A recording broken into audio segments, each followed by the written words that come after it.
पाकिस्तान के अंदर 75 सालों से यही तमाशा लगा हुआ है कि जो गैर जमहूरी कुव्वतें हैं, मुख्तलिफ जर्नैल आते रहे, वर्दियों के अंदर आते रहे और वो टॉपल करते रहे इक़्तिदार, जो अवामी इक़्तिदार था या जमहूरी इक़्तिदार था, उसको ख़त्म करते रहे। पहले ये होता था कि अदालतें फ़ैसले करती थी, उन फ़ैसलों के ऊपर गलत फ़ैसले होते थे, कानून और आइन के खिलाफ होते थे, उनके खिलाफ हम बात करते थे। अब सूरत-ए-हाल कुछ और तरह से है, अब ये है कि अब फ़ैसले होने ही नहीं दिए जा रहे। जज साहब ओपन कोर्ट में कह रहे थे कि जी हम लोग बेबस हैं। इससे ये नज़र आ रहा है कि पाकिस्तान में इन लोगों को पूछने वाला कोई नहीं, ये जो वर्दियों के अंदर आके इक़्तिदार के ऊपर कब्ज़ा करते हैं, इनको कोई ऐसा इधर वो ये समझते हैं कि वो एहतसाब और कानून से बालातर है। ये रियासती इदारों की ज़िम्मेदारी है, उन्होंने आके बताना है। अगर वो नहीं बताते तो हम यही अज़्यूम किया जाएगा ना कि उनके कब्ज़े में जो मुख्तलिफ एजेंसीज़ हैं, उनकी ज़िम्मेदारी थी कि पाकिस्तान में जानबूझ के सियासी अमल को रोकने के लिए एक फ़िज़ा ऐसी पैदा की गई 9 मई के बाद ताकि लोगों को खामोश करवाया जाए। वो चाहते हैं कि पाकिस्तान में सियासी अमल को दबाया जाए ताकि उनकी मर्ज़ी का जो वो अपना इक़्तिदार कायम रखना चाहते हैं, ये जो अपनी जबर की फ़िज़ा कायम रखना चाहते हैं, वो कंटिन्यूटी के साथ कायम रहे और वो अपने ख़ास तबके के जो मुफ़ादात हैं, उनका तहफ़्फ़ुज़ होता रहे। अस्सलाम वालेकुम नाज़रीन, आप सियासत डॉट पी के देख रहे हैं। सौरभ बरकत आपसे मुखातिब है। एडवोकेट राबिया बाजवा हमारे साथ मौजूद हैं। एडवोकेट साहिबा अस्सलाम वालेकुम। वालेकुम सलाम जी। एडवोकेट साहब अभी की इतलात हैं सनम जावेद और कुछ खवातीन की तहरीक इंसाफ की उनकी जमानत होती है। सनम जावेद को दोबारा से गिरफ्तार कर लिया गया है। तो ये कौन है जो गिरफ्तारियां करवा रहा है और कौन है जो इन खवातीन को जेलों से बाहर नहीं निकलने देना चाह रहा? ये कौन है जिसे डर है कि जेल से बाहर निकलेंगी तो उसे मसले होने शुरू हो जाएंगे? देखिए, ये बुनियादी तौर पे हम हमेशा पहले दिन से कह रहे हैं कि एक मशकूक वाक़ये की बुनियाद के ऊपर ये ख़वातीन को और मुख्तलिफ पॉलिटिकल वर्कर्स को इस तरह उनके साथ सलूक किया जा रहा है, जो कि गैर इंसानी सलूक है और इसका कानून और आइन दोनों इजाज़त नहीं देते। और हम शुरू दिन से यही देख रहे हैं कि लोगों को जिस तरह घरों से उठाया गया, जबरी तौर पे लापता भी किया गया या कुछ लोगों को जिनके ऊपर मुकदमात बाद में कायम किए गए, अपने इस डिटेंशन इल्लीगल डिटेंशन को जस्टिफ़ाई करने के लिए उनके साथ मुसलसल यही अमल हो रहा है। और उनकी पहले आपने देखा कि बेल्स अप्लाई की नीचे काफ़ी देर उनकी बेल्स नहीं हुई, डिसाइड नहीं हुए केसेस जब ज़्यादा शोर उठा, तो फिर उनके डिसमिस करके हाई कोर्ट भिजवा दी गई, 2 माह हाई कोर्ट पे केसेस पेंडिंग रहे और फिर उसके अंदर नई प्रोविजंस ऐड हुई और वो वापस आ गए हैं। देखिए, ये बुनियादी तौर पे समझ आ रही है, वो लोग चाह रहे हैं कि जो नहीं चाहते कि पाकिस्तान के अंदर सियासी अमल जो है, वो जारी रहे, वो नहीं चाहते कि पाकिस्तान के अंदर लोगों की मुंतखब लीडरशिप आए, वो नहीं चाहते कि पाकिस्तान के अंदर जो सियासी पुख्तगी है कि सोच के अंदर या पॉलिटिकल वर्कर्स को जो राइट्स हैं वो मिले। वो चाहते हैं कि पाकिस्तान में सियासी अमल को दबाया जाए ताकि उनकी मर्जी का जो वो अपना इक़्तिदार कायम रखना चाहते हैं, ये जो अपनी जबर की फ़िज़ा कायम रखना चाहते हैं, वो कंटिन्यूटी के साथ कायम रहे और वो अपने ख़ास तबके के जो मुफ़ादात हैं, उनका तहफ़्फ़ुज़ होता रहे। तो अभी कुछ दिन पहले राना सनाउल्लाह साहब साबिक वज़ीर हुँ, दाखिला ने हुँ, कहा कि पाकिस्तान में जो रिजीम चेंज हुई थी, वो उस वक़्त के एस्टेब्लिशमेंट यानी जनरल बाजवा साहब ने की थी। हुँ, तो इसके ऊपर पहले आपका क्या कमेंट है कि एक हुँ। इदारे का सरबराह पाकिस्तान के अंदर हुकूमतें गिराए, हुकूमतें चेंज करे, रिजीम चेंज करे और जिस तरह से उन्हें एक्सटेंशन दी गई, उसके पीछे भी सियासी मुफ़ादात थे। देखिए, मैं समझती हूँ कि राणा साहब एक बड़े मंझे सियासतदान हैं, उनके उनका ये जो बयान है, ये अफ़सोसनाक है और उन अगर ऐसा हुआ था और उन्होंने ये एडमिट भी किया कि उनकी जमात भी उस अमल का हिस्सा बनी, तो ये इसके ऊपर हम अफ़सोस ही कर सकते हैं।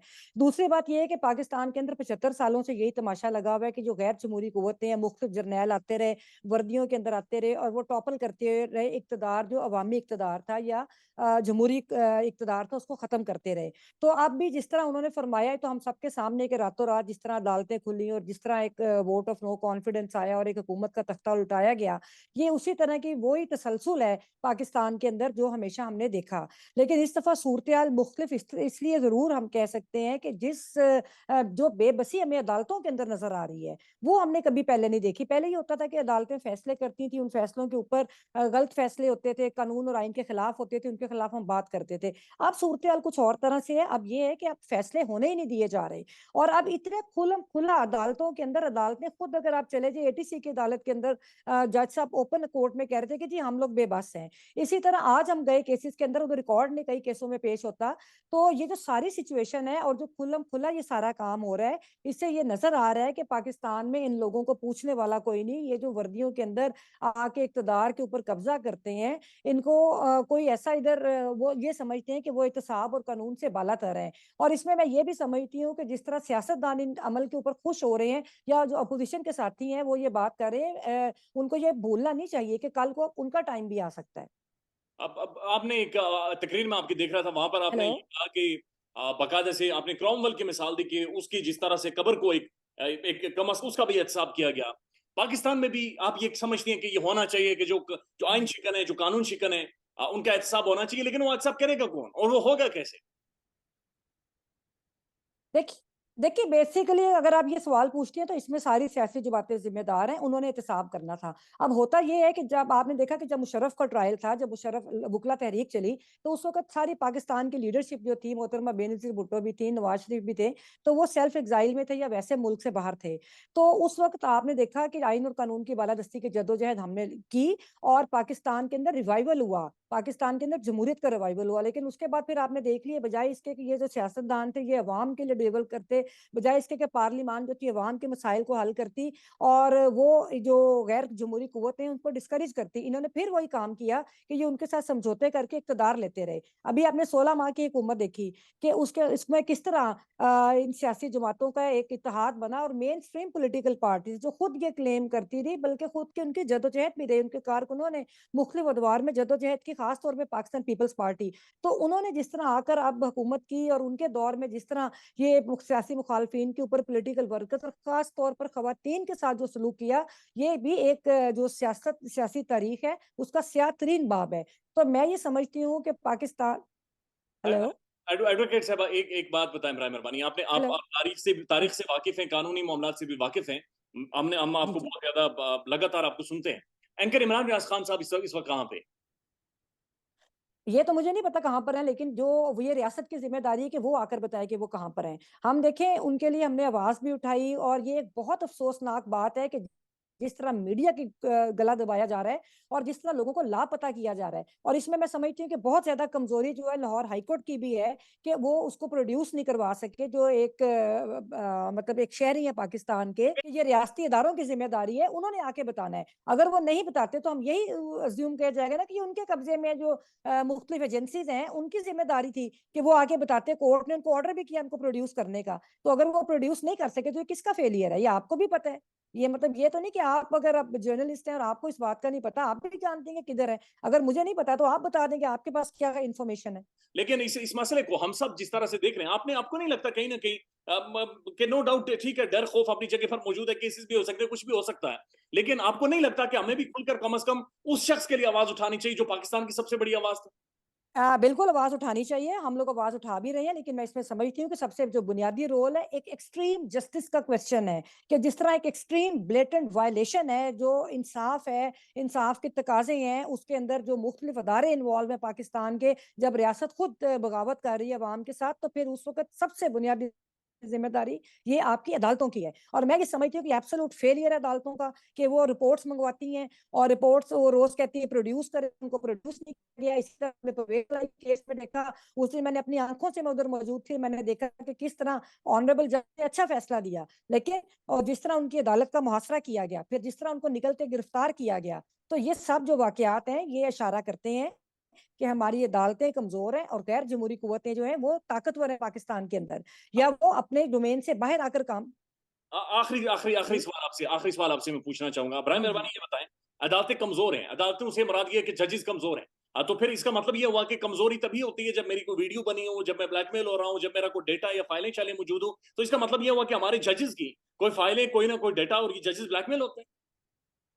देखिए ये तो अब मुझे नहीं पता कि वो क्यों है, या पहली जो मैं समझती हूँ, मुझे तो सबसे बुनियादी चीज ये लगती है कि उनके अंदर इतनी विल ही नहीं है। वो ये समझते नहीं कि वो कितने बड़े मनसब में और उनकी क्या जिम्मेदारी हैं। तो अगर उनको एहसास कर लें वो तो मेरा ख्याल है कि बहुत हद तक पाकिस्तान के हालात जो हैं इंसानी हकूक के हवाले से उनमें बेहतरी आ सकती है। अभी आपने देखा कि इन जजेस ने फैसला करना होता है वो कर देते हैं। आपने देखा कि पेशावर हाईकोर्ट ने भी फैसला किया और कितनी बहादुरी के साथ उन्होंने किया। इसी तरह पिंडी बेंच ने फैसला किया, जो पिंडी लाहौर हाईकोर्ट बार का, सॉरी, लाहौर हाईकोर्ट का जो पिंडी बेंच था, डिवीजन बेंच, उसने बहुत अच्छा फैसला दिया और उसने तो केस उड़ा के रख दिया। इसी तरह आपने देखा कि इस्लामाबाद हाईकोर्ट ने फैसला दिया। लाहौर में अभी मैंने आपको मिसाल दी कि किस तरह परवेज लाई वाले केस में ऑनरेबल जज ने फैसला दिया। तो जो जजेस अपने मनसब के तकाजों के मुताबिक काम करते हैं, तारीख में सिर्फ उन्हीं का नाम होता है। बाकी हम समझते हैं कि जो इंसाफ के तकाजे पूरे नहीं करते वो पाकिस्तान के आइन के मुनकिर हैं और उनका नाम जो तारीख में है वो स्याह रूह से लिखा गया। आपको खुद कोई थ्रेट, कोई टेलीफोन कॉल, कोई अननोन नंबर से कॉल, चूंकि जाहिर है आप भी बड़ी खुलकर बोलती हैं और वो बातें करती हैं जो हमें बचपन से अमेरिकानों में डाला गया कि ये बातें आपने नहीं करनी, तो आपको भी कोई थ्रेट है?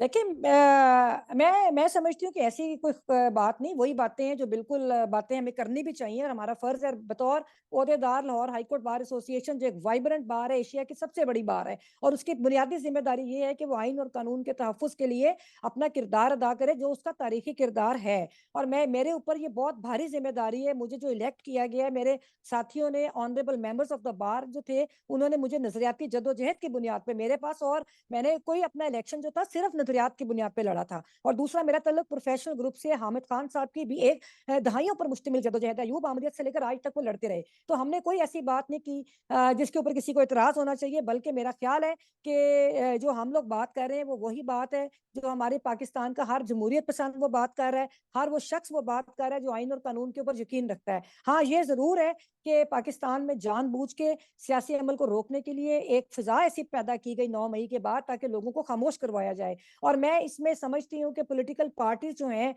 जैसे पीटीआई के साथी हैं, ठीक है, बड़े कमिटेड वर्कर्स होते हैं और उन्होंने अपना किरदार अदा किया, लेकिन यहाँ पर वोटर तो मौजूद है, लेकिन उस तरह हमारे जो नौजवान कारकुन है उनकी तरबियत नहीं हो सकी, और इसका जिम्मा जो है वो सिर्फ एक जमात के ऊपर नहीं है। मैं ये समझती हूँ कि पाकिस्तान के अंदर सियासी अमल को मजबूत नहीं होने दिया गया, और हर जगह पर जुबान बंदी भी की गई, पॉलिटिकल प्रोसेस को रोका गया, और उसके अंदर सियासी जमातें जो थी उन्होंने भी तवज्जो नहीं दी कि किस तरह पॉलिटिकल कैडर को मजबूत किया जाता है। लेकिन अब मैं समझ रही हूँ कि ये जब क्राइसिस आता है तो उसमें लीडरशिप उभरती है, जैसे आपने वकला तहरीक में भी देखा, इससे पहले भी दुनिया की तारीख का जायजा ले लें, जब क्राइसिस आते हैं तो लीडरशिप उभरती है। और मैं समझती हूँ कि ये जो सियासी जमातें हैं जिसके ऊपर अब क्राइसिस है और अब वो उनको विक्टिमाइज किया जा रहा है, वो एक उभर के अवामी सियासी जमात बनेगी। पाकिस्तान में इस वक्त सबसे बड़ा मसला बोलना है। यहां पर जुबानें खींच ली जाती हैं, साफियों को गैर कानूनी तरीके से उठा लिया जाता है।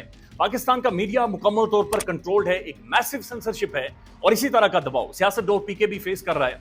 जहां पाकिस्तान भर में सियासत.पीके को गैर कानूनी तौर पर, गैर कानूनी तरीके से तकरीबन 100 से ज्यादा दिन हो गए सियासत.पीके को बंद कर दिया गया है। मीडिया में आवाज उठाने के साथ साथ तमाम तरह का कानूनी चाराजोई के बावजूद भी कहीं पर कोई सुनवाई नहीं होती, कहीं पर कोई बात सुनी नहीं जा रही, कहीं पर भी किसी भी दस्तक को महसूस नहीं किया जा रहा। अब इसका हल क्या है? सारे मसले का हल क्या है? क्या खामोश हो जाएं? खामोश तो नहीं होंगे, बात तो होगी और बात तो करेंगे। खबरें तो आप तक पहुंचानी है, लिहाजा आपने अब किरदार अदा करना है, अपनी जिम्मेदारी का मुजाहिरा करना है।